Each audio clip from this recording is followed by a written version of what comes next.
messieurs, c'est un plaisir pour moi de vous retrouver dans cette émission Parole aux jeunes, un espace où nous invitons des jeunes intelligents, bien sûr, des jeunes intelligents où nous discutons, nous débattons sur des thématiques qui intéressent et la jeunesse. Et aujourd'hui, nous avons choisi une thématique qui va sûrement vous intéresser et qui va intéresser les jeunes entrepreneurs parce que sur ces plateaux de l'émission Parole aux jeunes, nous sommes avec des jeunes entrepreneurs. Vous êtes en train de nous suivre en ligne sur notre page Facebook et également sur notre chaîne YouTube. Merci à vous pour votre fidélité. Sans tarder, nous allons déjà présenter nos jeunes invités qui sont avec nous sur ces plateaux de l'émission Parole aux jeunes.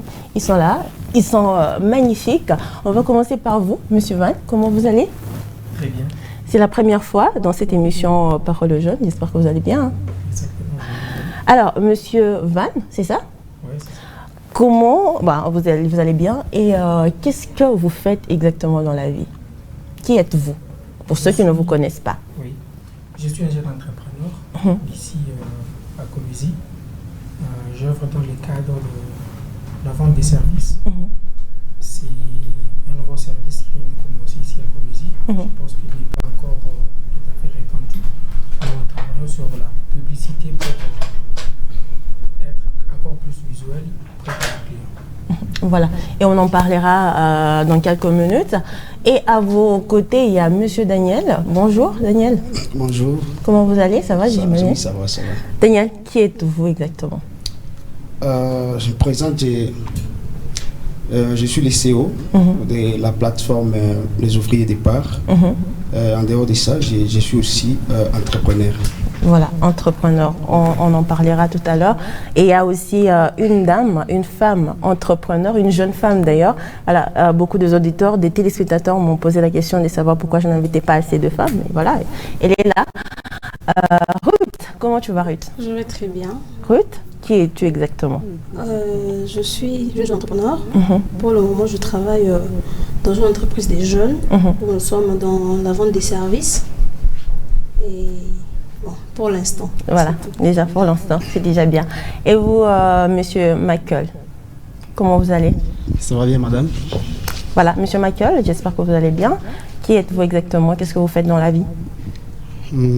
Je suis l'initiateur ou le fondateur de l'ONG Ensemble pour l'environnement. En dehors de ça, je suis aussi entrepreneur, donc j'ai beaucoup de projets que nous voulons mettre en place. Merci. Voilà, merci beaucoup. Et voilà, mesdames et messieurs, ce sont de jeunes entrepreneurs. Ensemble, avec eux, nous allons essayer un tout petit peu de parler de leurs projets. Ici, dans cette émission Parole aux jeunes, nous parlons de l'entrepreneuriat, nous parlons de l'éducation. Et aujourd'hui, dans cette émission, nous avons voulu faire la promotion de ces jeunes qui ont vraiment du talent, voilà, qui ont voulu créer des entreprises, qui ont voulu être des entrepreneurs. Commençons par vous, Monsieur Van. Tout à l'heure, vous m'avez dit que vous êtes entrepreneur. Dans quoi est-ce que vous entreprenez exactement? Vous dites, vous nous avez dit que vous vendez des services. C'est quoi? Quel genre de services exactement? Oui, premièrement, je vais essayer de dire ce qui a poussé à cette proposition, offrir ce service à nos clients. Aujourd'hui, à Colomiers, je peux aller même au-delà, Lubumbashi, Grand Katanga, au Congo. Nous avons remarqué un manque dans le cadre de la lessive. C'est là que nous sommes. Nous offrons le service dans le cadre de la lessive premièrement. Et en dehors de cela, nous avons des femmes de ménage. Nous avons remarqué que bien que nous avons des machines à laver par-ci par-là, ici à Colomiers, il y a toujours une catégorie des amis que nous amenons aux mamans, aux dames qui font la lessive manuelle. Et nous avons décidé de nous. Nous n'avons pas de machines chez nous. Cadrons sur la lessive manuelle. Vous avez besoin de quelqu'un pour laisser les habits, vous venez chez nous. On vous les fait. Et partant de cela, nous avons remarqué qu'il y a un problème avec les machines à laver. Je ne suis pas contre avec ceux qui utilisent ça, mais c'est un petit problème que nous avons remarqué qui a donné de l'importance encore à la lessive manuelle. Les machines à laver, vous allez remarquer qu'ici, sur les habits à détache, la machine à laver va s'occuper seulement de l'habit en général, pas se focaliser sur les tâches. Si vous voulez vous focaliser sur des tâches quelconques, il faut les faire manuellement. Voilà où intervient l'importance de lycée manuel. Malgré cela, au Congo, à Colombie, les gens ont le complexe d'amener toutes sortes d'habits aux machines à laver, à nos entreprises qui s'occupent de cela. Exactement. Il y a ce qu'on amène toujours au moment qu'ils les suivent. Et c'est là que nous nous sommes basés, nous, en tant que wash service. Voilà, wash service, on va en parler. Et vous, qu'est-ce que vous faites exactement? Et vous avez dit tout à l'heure que vous étiez dans l'entrepreneuriat. On va revenir à vous, Monsieur Val. Qu'est-ce que vous faites exactement? Ok, d'accord. Je l'ai dit, je suis le CEO d'abord de la plateforme Ouvrier Départ, qui l'est dit, Penser Action Résultat. Et nous évoluons plus dans l'encadrement des jeunes, et surtout les jeunes élèves et aussi étudiants. Pourquoi? Parce qu'on a constaté que les gens se disent qu'il faut terminer d'abord les études et après avoir terminé, avoir un boulot. Alors que c'est pas le cas. Alors en dehors de ça, nous devons apprendre aux jeunes comment est-ce qu'ils peuvent entreprendre, n'est-ce pas, faire quelque chose comme business. C'est pourquoi on a créé cette plateforme. Et aussi, je suis entrepreneur dans un projet déjà qui sera dans l'exécution. C'est Rwanda Nidil. C'est un projet de marketing digital. Ça consistera plutôt à des ventes, des histoires en ligne. Donc en dehors de ça, quand même, on travaille dans plusieurs choses. Alors, j'espère qu'on va parler de tout ça très bien. Exactement, on va parler de tout ça à bientôt. Mesdames, Messieurs, aujourd'hui, nous faisons la promotion des jeunes. Voilà, il y a des jeunes talents, il y a des jeunes qui ont des projets dans la province du Lualaba. Et nous voulons vraiment leur donner l'opportunité de parler de leurs projets. Et pourquoi pas, grâce à vous qui êtes en train de nous suivre en ce moment, ils peuvent avoir des marchés comme ça. Alors, Ruth, entrepreneur, jeune femme, entrepreneur, ça fait combien de temps déjà que tu es dans l'entrepreneuriat? En fait, ça fait pratiquement... l'entrepreneuriat proprement dit, ça fait pratiquement 2 ans. Sinon, j'ai toujours été comme ça. Et pour l'instant, je suis en train d'œuvrer dans une entreprise des jeunes, une entreprise de services. On est beaucoup plus dans le visuel. Donc, on est dans l'imprimerie. On est dans... surtout dans l'imprimerie, parce qu'on imprime un peu de beaucoup de choses.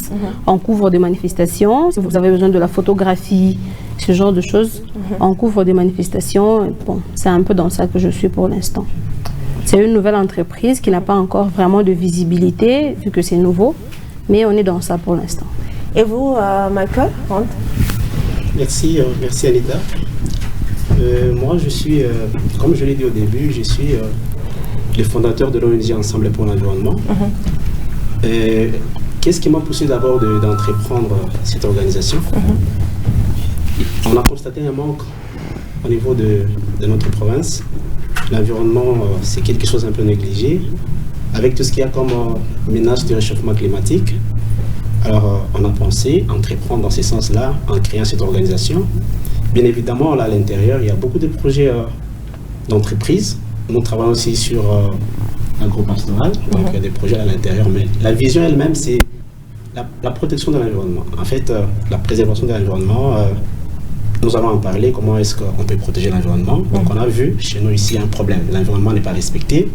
Avec tout ce qu'il y a comme entreprise qui nous entoure, il y a vraiment un dégât, un impact négatif sur l'environnement. C'est ce qui nous a poussé à créer cette organisation. Nous sommes là depuis 2019. Mais il y avait des démarches administratives pour avoir des documents officiels. Donc bientôt, il y aura la sortie officielle. J'espère que vous serez aussi invités à cette grande journée-là. Voilà, vous êtes tous jeunes. Des jeunes comme vous décident de chercher de l'emploi tout simplement parce qu'ils se disent voilà, c'est beaucoup plus facile. Pourquoi avez-vous voulu vous lancer dans ce monde-là d'entrepreneuriat? Déjà, quand j'étais à la faculté, pour moi, je ne prenais pas les études comme étant après aller chercher de l'emploi. Je suis passé par les bancs de l'école pour créer de l'emploi. Déjà, j'avais cela en moi. Je me questionnais sur tout ce qui s'est passé dans mon entourage, sur des petits problèmes que je voyais. Les gens étaient confrontés à des différents problèmes. Je cherchais comment trouver des solutions. Avant, je ne savais pas comment faire. D'ailleurs, je m'étais lancé dans l'entrepreneuriat sans pourtant savoir qu'est-ce que c'est l'entrepreneuriat et ça avait échoué. C'est après que j'ai découvert que ce que j'ai, c'est l'entrepreneuriat. C'est alors que je suis entré en profondeur dans l'entrepreneuriat et j'ai appris beaucoup de choses dans ça. Voilà. Et vous, Daniel, pourquoi avez-vous choisi de vous lancer dans l'entrepreneuriat? Parce qu'aujourd'hui, des jeunes se disent, voilà, on va trouver du travail, on étudie pour avoir du travail. Pourquoi vous avez choisi de ne pas faire comme les autres jeunes, mais vous lancer contrat dans l'entrepreneuriat? En fait, premièrement, je pense que si je me rappelle trop bien, j'étais encore à l'université, n'est-ce pas? Et là, je faisais l'économie. Après que ça a compliqué, je suis venu, j'ai abandonné, n'est-ce pas? Et puis je me suis lancé à faire quelques petits travaux. Je me suis rendu compte qu'en faisant cela, j'ai beaucoup appris autour des personnes qui m'entouraient. Et les personnes que je fréquentais, c'était des hommes d'affaires. Je faisais des affaires et je me suis rendu compte que c'est mon dissipé. Alors je commence à me faire l'auto-formation. Ça paye déjà? Et à partir... Bon. Pas du tout, parce que c'est compliqué avec l'entrepreneuriat, c'est un processus. Pour que vous puissiez gagner votre premier peut-être billet et tout, il faut un peu de temps. Alors sur ce, on a cette mentalité bien préparée, on est en train de persévérer, en sorte que ça puisse qu'on puisse avoir des entreprises à succès. Voilà. Et vous, je pense que je vous poserai la même question avant de... voilà. Et vous, pourquoi justement déjà pour une femme, parce que dans la mentalité congolaise, la femme elle est faite pour se marier, avoir des enfants et tout. C'est déjà une mentalité à bannir, parce que je suis aussi sur un projet pour travailler sur l'abolition, si je peux dire, de cette mentalité. Mais on en parlera, j'espère, toujours dans votre émission. Mais sinon, pour l'instant, on a fait ça pour une création d'emplois. Ce qui est important, déjà notre pays, on est confronté à un taux de chômage très élevé. Donc pour une création d'emplois et aussi pour une modernité visible par rapport aux services rendus au niveau de la province, par rapport aux services rendus au niveau de la ville. Parce que déjà, DAC Print, c'est quelque chose de, comment dire, on vous rend des services par rapport à votre demande. Quelque chose qui est un peu compliqué à avoir déjà sur place. On vous rend des services par rapport à votre demande. Et aussi, ce qui nous a poussé à faire ça, c'est une façon de promouvoir la province. Parce qu'on est une nouvelle province, notre province doit avancer. Notre province doit grandir. On doit avoir des entreprises locales. On doit avoir des productions locales. Voilà. On a pensé comme ça et on s'est dit, étant jeune, c'est la moindre des choses qu'on puisse faire pour notre province. Voilà, c'est vrai, c'est la moindre des choses. Merci. Et vous, M. Michael? Merci, Anita.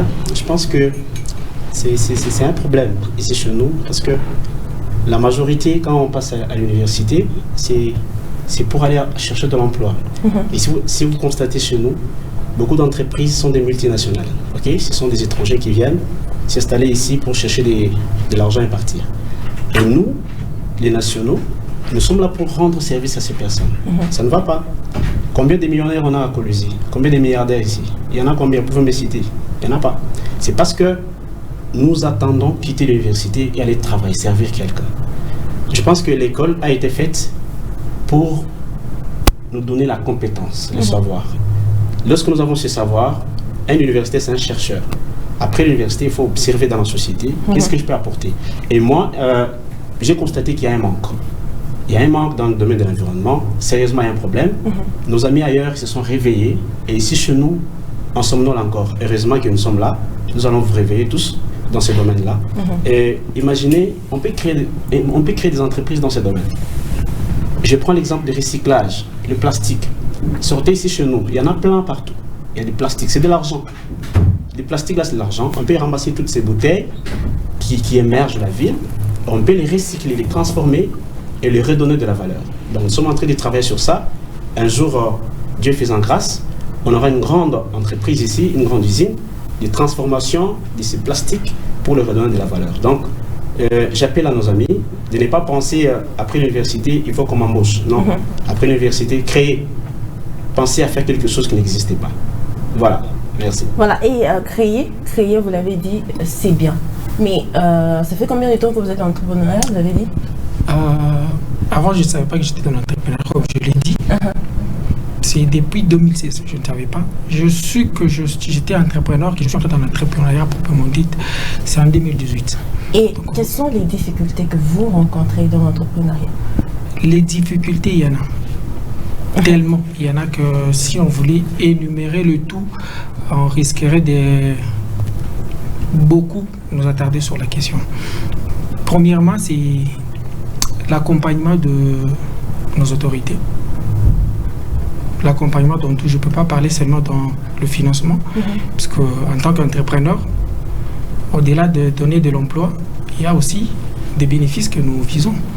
Nous cherchons à créer de l'argent.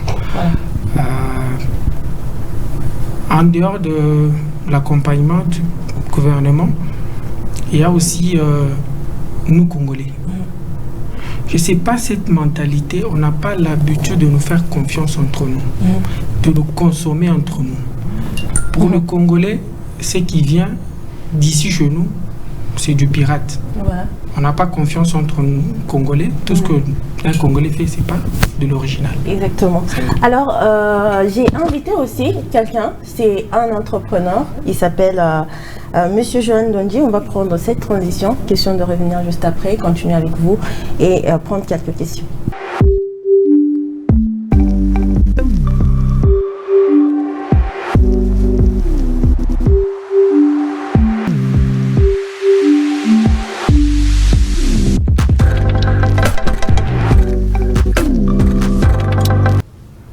Voilà, mesdames et messieurs, nous sommes de retour sur les plateaux de l'émission Parole Jaune et comme je l'ai dit tout à l'heure, dans la deuxième partie de l'émission Parole Jaune, nous allons recevoir un autre invité qui sera de ses côtés ici, que nos chers amis entrepreneurs qui sont de ses côtés vont devoir lui poser quelques questions. Lui, c'est Monsieur Johan Ndonji, il est conseiller financier et contrôleur budgétaire affecté dans la province du Lualaba au ministère du budget. Il est PCA de l'ONG AJDC. Il est également président de la fondation Johan Ndonji. Il est commissaire au compte de l'association Katangaise. Alors, Monsieur Johan Ndonji, je pense que j'ai assez dit. Je suis sûre qu'il y a tellement de la fondation, pas association. Voilà, de la fondation Katangaise, c'est ça? Ouais. Voilà, il y a beaucoup d'autres choses, d'autres fonctions que vous occupez, mais je pense qu'on va s'arrêter par là. Monsieur Johan Ndonji, bienvenue dans cette émission. Merci, je vous remercie beaucoup de m'avoir invité. Merci beaucoup. Et Monsieur Johan Ndonji, comment vous faites pour faire tout ça en même temps? C'est une question de la volonté et de planning. En fait, on est venu sur Terre pour bosser. On ne doit pas échapper le travail. C'est question de planifier. J'ai fait quoi, à quel moment, et je l'ai fait avec qui. Je suis le PCA de l'ONG, mais je ne suis pas quelqu'un qui travaille dans l'ONG tous les jours. Il y a les gens qui sont là-bas, il y a ceux qui sont, qu'on appelle les administratifs, qui sont au quotidien des activités de l'ONG. Moi, je donne l'orientation, je donne la vision de l'ONG, je signe les contrats et je contrôle. Il y a les gens qui font ça.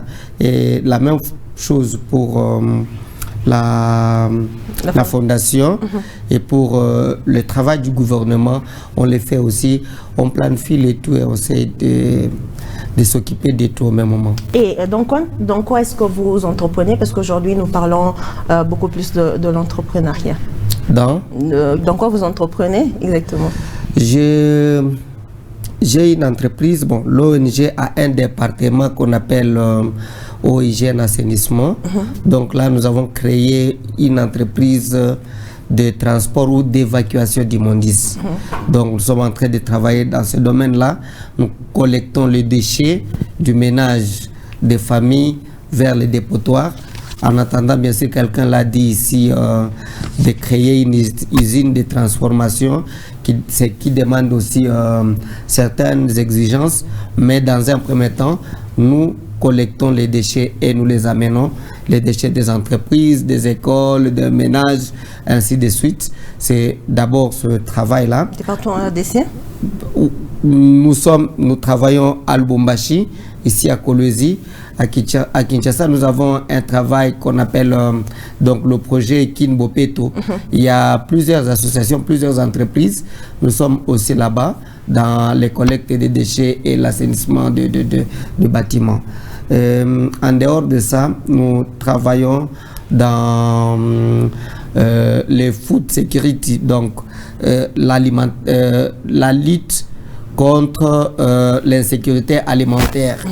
Donc, nous avons les ingénieurs qui forment les gens qui font les champs, comment fabriquer les engrais locaux à l'aide des feuilles, de bilulunkunja que vous voyez, tout ça, on amène et nous on fabrique les engrais, nous donnons aux gens qui font l'agriculture et aux récoltes, ils nous donnent notre part. Donc nous fabriquons les engrais. En dehors de ça, nous nous occupons de l'élevage, élevage des poussins, élevage de pondeuses. On a commencé maintenant à produire les œufs localement et on vend. Ce sont là les activités. Mis à part ces activités qui nous donnent les recettes directement, mais nous faisons ce qu'on appelle l'apprentissage des métiers. Donc il y a les jeunes filles, les garçons qui ont raté les cours, on est en train de les apprendre le métier et enfin on les utilise aussi comme le travailleur.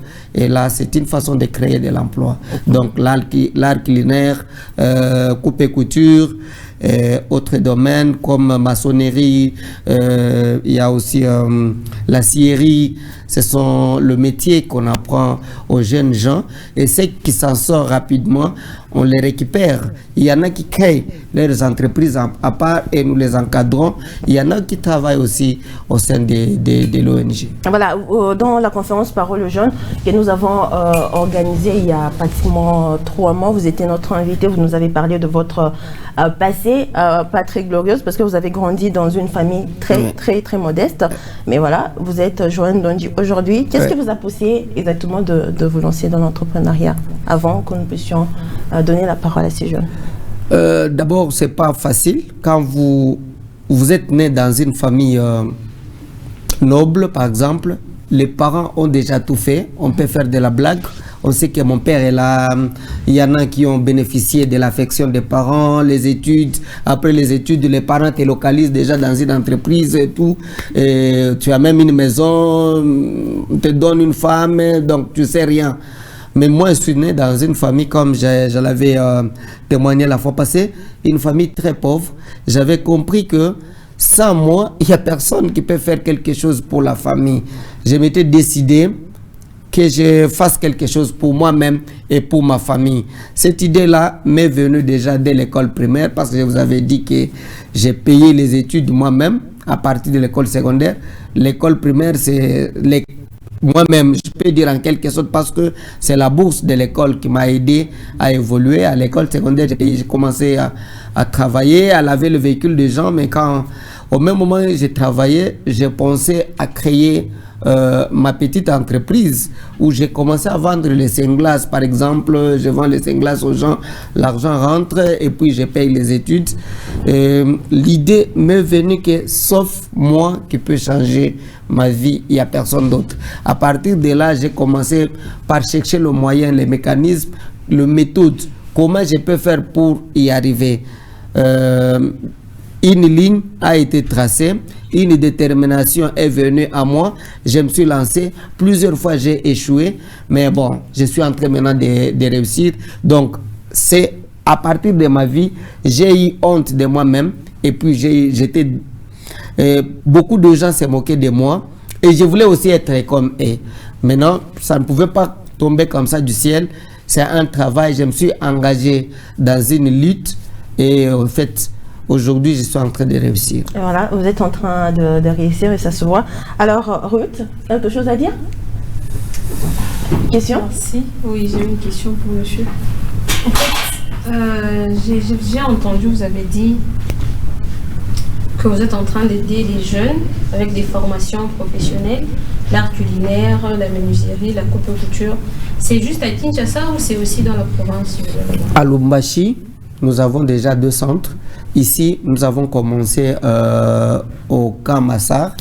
Bientôt, là, ça sera lancé officiellement. Et au Bel Air. Donc, au fait, nos activités, je vise beaucoup plus le plus démuni.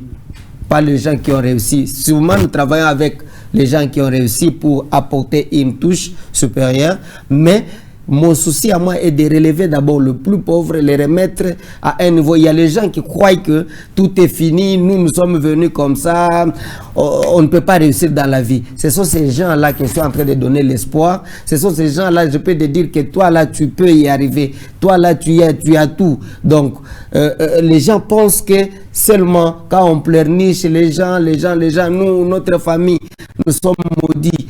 C'est cette malédiction que je suis en train d'enlever dans la tête des gens. Si vous commencez par quelqu'un qui n'avait rien et demain il réussit, vous avez dit qu'on a fait quelque chose. Mais si vous allez vers quelqu'un qui a déjà tout, je pense que votre accompagnement ou ce que vous allez donner, ça serait englouti. Donc notre cible d'abord, ce sont les pauvres comme nous. Et vous, Val? J'ai tellement beaucoup de questions.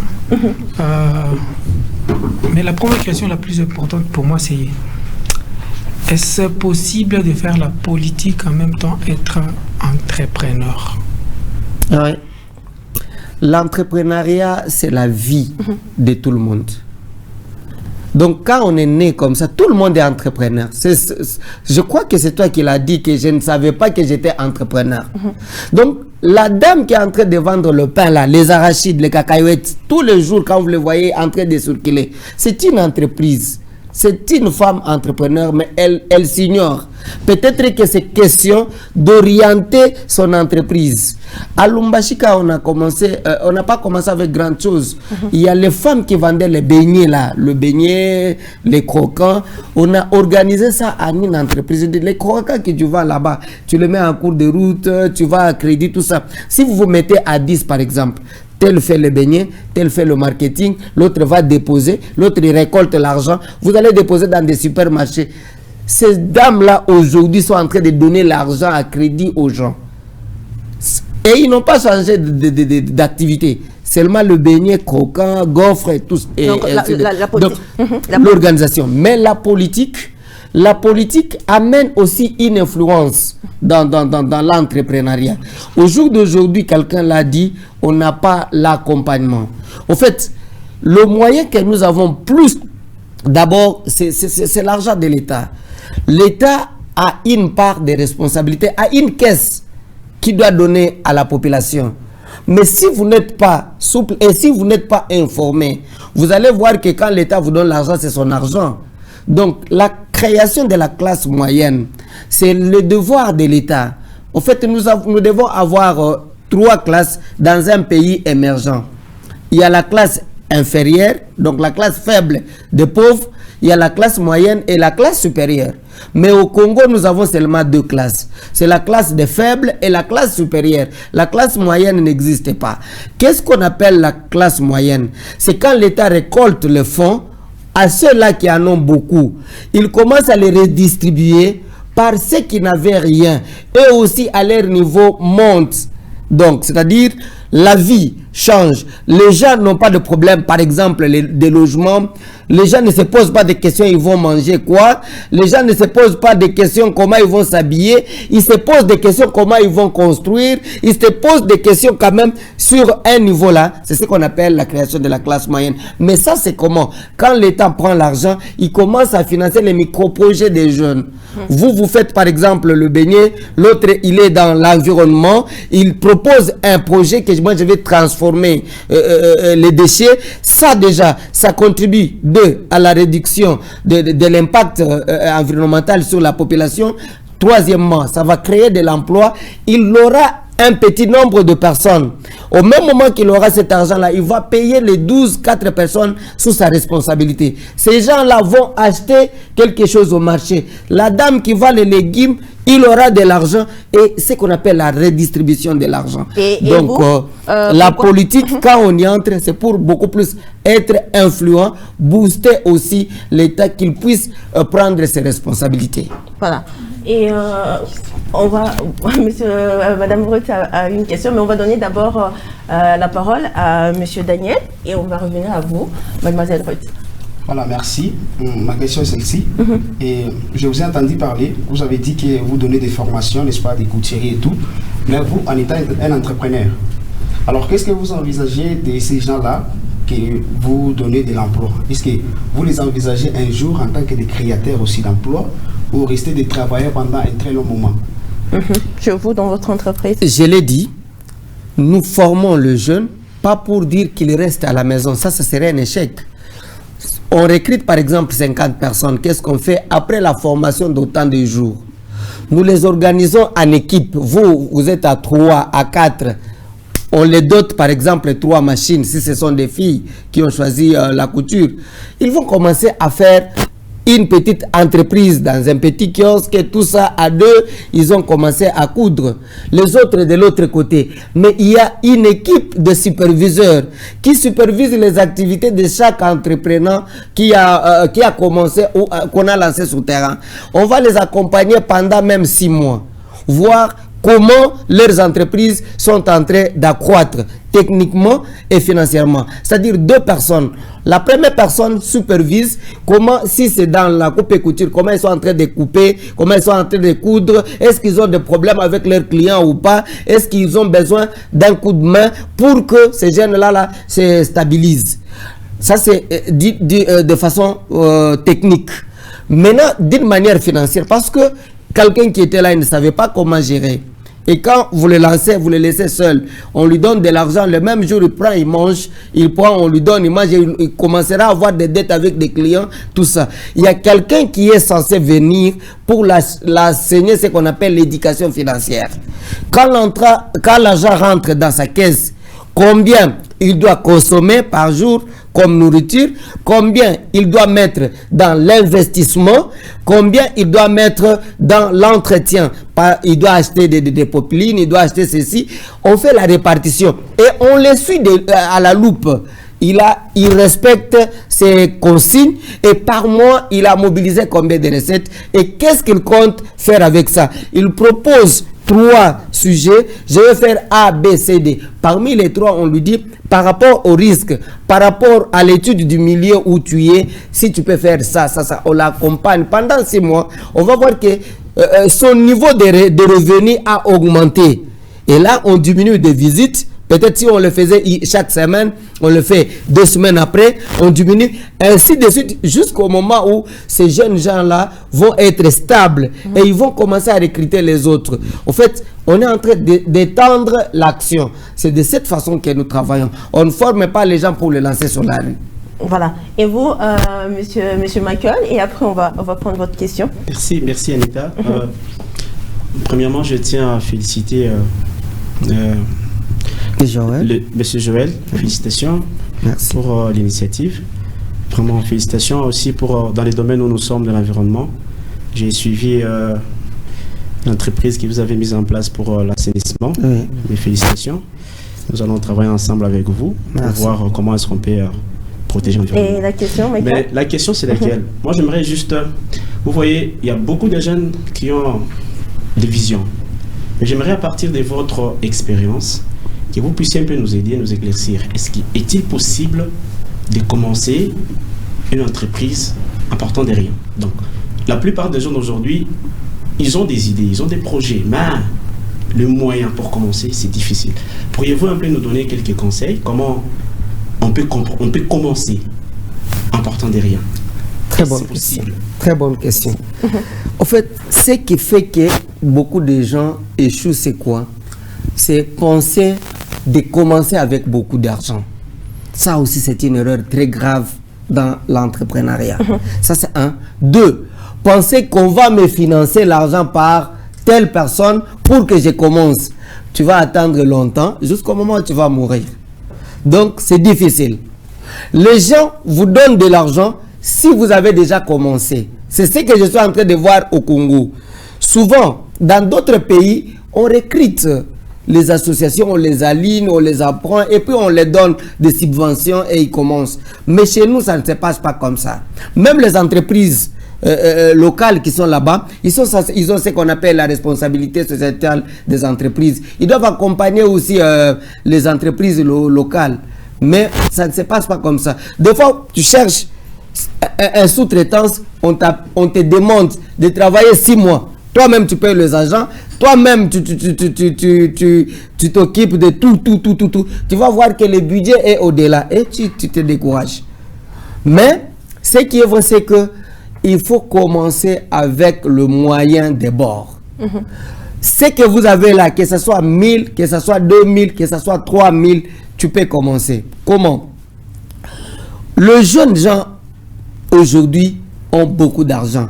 Seulement qu'ils veulent vivre une vie de luxe. Si vous comparez les jeunes qui te disent ils n'ont pas d'argent, même payer les syllabus, tout et tout, ils ne peuvent pas commencer l'entreprise. Quand tu les regardes, ils mettent une veste de $300. Pourquoi faire ça? $300 déjà, tu peux commencer. Quand vous voulez vous lancer comme entrepreneur, évitez une vie de luxe. Manger comme quelqu'un qui a déjà réussi. Il faut respecter la pyramide de Maslow. Il y a les besoins préliminaires, les besoins qui sont liés à la vie. Par exemple, le manger, le boire, dormir. Si je ne mange pas, je vais mourir. Et je mange quoi? Accepte de manger même les légumes simples. Mais tu épargnes de l'argent pour commencer l'entreprise. L'habillement. Tu peux trouver un pantalon de 3500. Habille-toi comme ça, pourvu que tu gardes cet argent. J'ai vu en Zambie, nous sommes allés pour un échange d'expérience. Nous avions trouvé un type. On nous amène là, on fait des poissons, tout et tout. Mais le monsieur qui est là, il était en train de faire le travail de manœuvre. C'est lui qui a rangé des poissons. Et même nous, on a commencé à l'envoyer. Dis, donne-nous ça, il court vite. Mais à un moment, les tracts ont commencé à venir. Les gens allaient vers ces messieurs. On dirait que chacun donnait le rapport. Mais on s'est rapproché de ces gens-là. Mais écoutez, ce type-là qu'on est en train d'envoyer, c'est celui le responsable d'ici. Oh, c'est celui qui, tout le monde que tu vois, ce sont ces travailleurs. Donc la vie de luxe nous tue, nous les Congolais.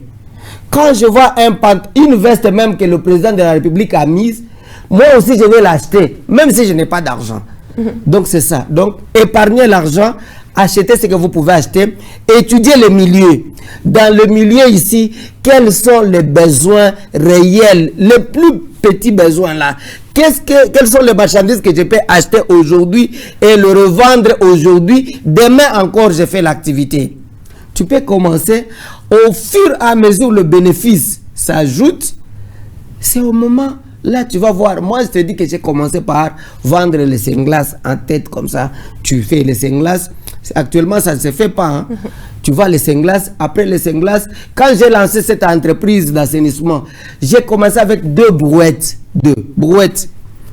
Avec des sacs, avec 2 petits chègues là. On va là-bas, on prend avec des brouettes, on va, on jette. On faisait des courses. Après brouette, on a ajouté chariot. Après chariot, petite. Maintenant, on a un chariot automobile. C'est question de discipline, question d'oublier la vie de luxe. Les gens peuvent dire, mais aie une vision, soit déterminant. La patience aussi paye. Voilà. C'est comme ça. Et la patience paye. Et il y a la question qu'on va prendre de Mademoiselle Ruth. C'est quoi votre question? En fait, ma question, c'est au niveau de la classe moyenne. Je vous ai entendu parler, vous avez dit, le gouvernement congolais, on n'a pas encore initié la classe moyenne. On ne fait pas les sections des finances par rapport aux dépenses des gens qui sont dans la classe supérieure. Mais à vous entendre parler, vous avez le besoin d'insérer cette classe moyenne. À quel niveau est-ce que vous êtes buté? À quel niveau est-ce que vous voyez, comment je peux dire, à quel niveau il y a le blocage de cette réinsertion des classes moyennes? Ça, c'est un souci majeur de tout le monde. Donc, en fait, ça doit être un combat pour tous. Ça me fait très mal quand je vois les jeunes derrière les politiciens chanter tous les jours, écrire des messages, je soutiens tel, je soutiens pas tel, je soutiens... Tout ce temps que nous sommes en train de perdre sur les réseaux sociaux, nous allons les regretter. Moi, j'aimerais les jeunes se mobiliser derrière, tous unis comme un seul homme, faire des mémos, faire des sit-ins, faire des mouvements, aller réclamer la création de la classe moyenne.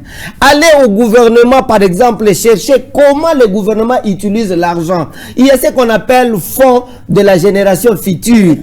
Comment, où est affecté cet argent-là dans chaque province, chaque entité, chaque commune.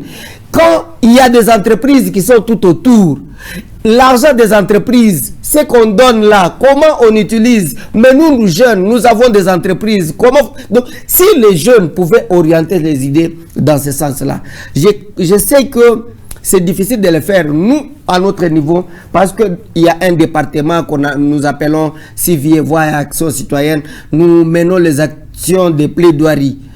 On écrit, on mène des activités comme ça, mais nous ne sommes pas accompagnés par des jeunes. Il y a des fois qu'on a mobilisé les jeunes, nous sommes là-bas, nous menons les activités de suivi au moment de la redevance. Chercher comment l'argent de la redevance est utilisé, comment on peut financer les jeunes. Mais parmi les jeunes qu'on a amenés là-bas, il y en a qui ont été corrompus et les actions se sont arrêtées comme ça. On l'appelle, il dit, Atchamakele, notre enfant, il prend $1000. Le jeune se paye des vestes et puis il disparaît. Donc, c'est ça le problème. Nous devons comprendre d'abord la Constitution. Quels sont nos droits, quels sont nos devoirs et comment nous devons faire. Ça, c'est un. Deuxièmement, nous devons d'abord nous-mêmes être organisés. Quelqu'un l'a dit, on ne peut pas fonctionner sans document. Or, les documents, 2 ans, c'est beaucoup. Si vous avez les statuts, vous notariez les statuts. Vous pouvez chercher maintenant l'autorisation de fonctionnement provisoire. Mais cette histoire, c'est gratuit. Le problème, c'est qu'il y a aussi, les gens ont mis des circuits pour y arriver. Tu écris juste que le gouvernement te donne l'autorisation de fonctionnement provisoire. Ça prend les années. Et le gouvernement a une grande part de responsabilité. Oui. À Kinshasa, tu montes avec ton statut. Aujourd'hui, là, tu as déjà la personnalité juridique. Comme on ne donne pas de personnalité juridique ces derniers temps, on te donne le F90 qui te donne le pouvoir d'œuvrer sur toute l'étendue de la République. Donc, si tu as déjà les documents, ça c'est déjà un pas. Et tu commences, tu t'imposes sur un terrain. C'est aussi que vous devez comprendre, le terrain d'entrepreneuriat, c'est un terrain rocailleux, comme je l'ai toujours dit. Et où les gens ne veulent pas se donner des faveurs. Tu auras des difficultés d'abord par tes voisins, les gens avec qui tu veux travailler, tel que vous êtes là-bas, tel a un projet. Vous allez commencer d'abord à vous combattre vous-même. Ça, c'est un. 2, le deuxième combat, c'est que la personne qui va vous financer, c'est déjà un problème. Troisièmement, les lieux où vous voulez maintenant mener les activités, c'est un problème. Donc, il faut être quelqu'un qui perce, quelqu'un qui n'a peur de rien, quelqu'un qui n'a peur de l'échec. Tu peux tomber, mais rassure-toi que tu te réveilles très vite et tu continues. Voilà. Et on va prendre la dernière question. Et je suis sûre qu'on va revenir avec cette émission très prochainement avec ces jeunes. Ils sont venus. Alors, j'ai aimé votre intervention. Donc, merci. Et les questions de mes confrères. J'aurais aimé que l'émission puisse continuer. Je ne sais pas si Mme Anita pourra le permettre.